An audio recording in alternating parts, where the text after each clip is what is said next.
Imagine waking up one morning, and by evening your king is dead, your father is dead, your brother is dead, every leader, every protector, gone. Scotland didn't just lose a battle that day, it lost its entire future. Stay with me, because this story gets darker before it ends. The year is 1513.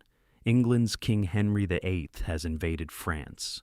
In Scotland, King James IV is watching. They had signed a peace treaty just 11 years ago, but Henry's arrogance had poisoned everything. He claimed Scotland should answer to England. The peace was dead. War was already here. France called in an ancient promise, the Auld Alliance. Attack England from behind. Save France. France sent Scotland guns, money, and officers. James sent Henry one final warning: withdraw from France, or Scotland marches. Henry ignored it. James chose loyalty over survival. That decision would cost him everything. 60,000 soldiers crossed into England, the largest army Scotland ever assembled. Kings, nobles, bishops, knights. The entire soul of a nation marching together. James captured 3 English castles and positioned his army on the steep hill of Flodden Edge.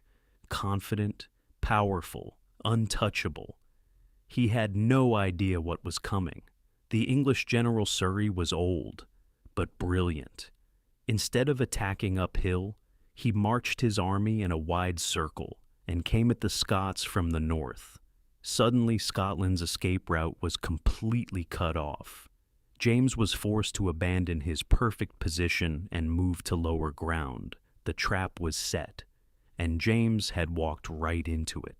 September 9th, late afternoon. Scottish cannons kept missing.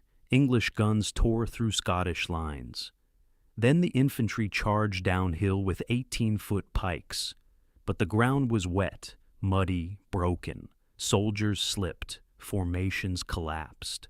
Those long pikes, useless.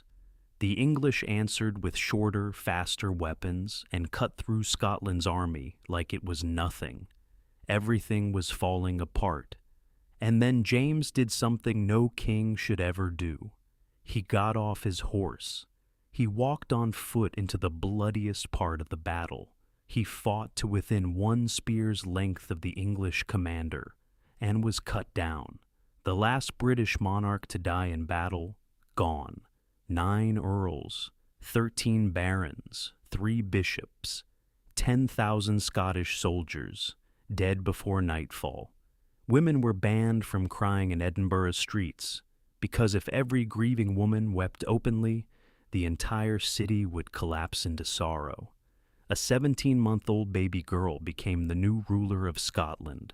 People immediately built a wall around Edinburgh, terrified the English were coming next. A nation, leaderless, broken, silenced. Flodden wasn't just a defeat.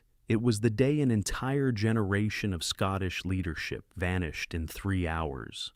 The cross on the battlefield reads simply, "To the brave of both nations." Because war remembers no winners, only the fallen. To this day, a single bagpipe plays Flowers of the Forest in memory of that gray September afternoon. This was Flodden Field, 1513, the day Scotland's heart broke.